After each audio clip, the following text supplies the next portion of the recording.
Apa khabar? Selamat datang ke Taman Warisan Melayu. Saya Saadia dan saya akan menjadi juru pandu anda untuk hari ini. Tapi sebelum kita mulakan lawatan, izinkan saya tunjukkan anda sebatang pohon yang sangat penting untuk kawasan ini. Silakan. Inilah pokoknya, pokok gelam yang banyak tumbuh di kawasan ini pada ketika itu. Sebab itulah kawasan ini dinamakan Kampung Gelam. Dan pokok gelam ini mempunyai banyak kegunaan. Jika kita lihat pada batang kayunya, ia kelihatan mudah terkopik. Tapi jika ia terkena atau direndam dalam air, ia dapat menjadi seperti pelekat atau glue yang dapat memakal dan membenterai kayu-kayu perahu. Bijak kan? Bangunan yang anda lihat ini pernah menjadi istana diraja dan kekal menjadi tempat kediaman beliau dan keturunannya.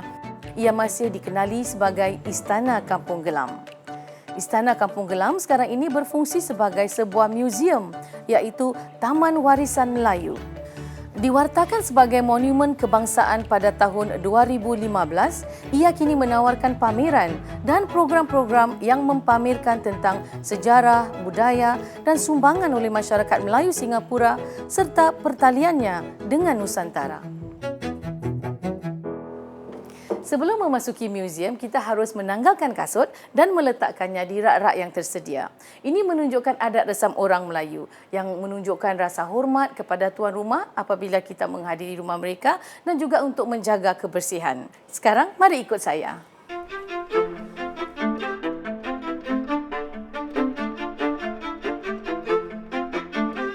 Kita berada dalam galeri air.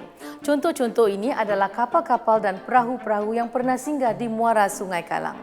Saya ingin menunjukkan sebuah perahu kecil yang sangat bermakna bagi saya. Perahu ini bernama Golekan. Ia banyak digunakan oleh pendatang yang datang daripada Kepulauan Madura dan Bawean. Datuk saya adalah anak keturunan Jawa yang bekerja di Pulau Bawean. Beliau bertemu dengan nenek saya dan menikahinya. Dan walaupun nenek saya dikatakan anak orang kaya, mempunyai banyak ladang dan banyak tanah, mereka berdua mengambil keputusan untuk meninggalkan pulau itu dan datang ke Singapura. Dan walaupun nenek saya sedang hamil anak pertama, waktu itu selama 5 bulan, beliau mengambil langkah berani untuk merentasi Laut Cina Selatan dengan perahu kecil ini untuk mencari kehidupan yang lebih bermakna di Singapura. Dan keputusan berani itu telah merubah masa depan anak cucu mereka.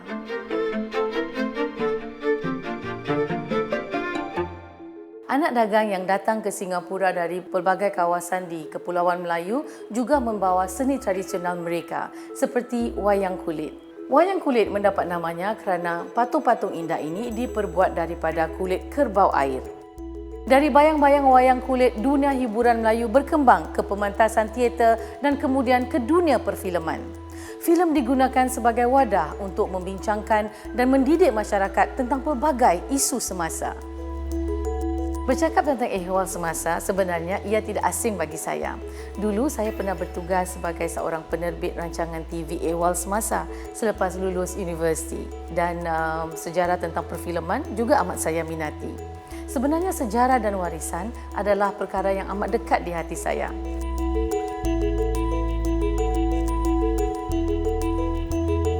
Saya rasa menjadi seorang dosen atau juru pandu muzium secara sukarela amatlah memuaskan hati.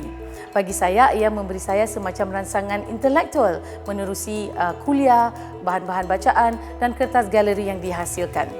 Tapi yang lebih penting lagi bagi saya ialah ia memberi saya peluang untuk memberi semacam nyawa, watak dan cerita di sebalik bahan-bahan yang dipamerkan di sini. Saya rasa anda juga tentu akan tertarik. Jadi, adakah saya akan melihat anda di sini di Taman Warisan Melayu?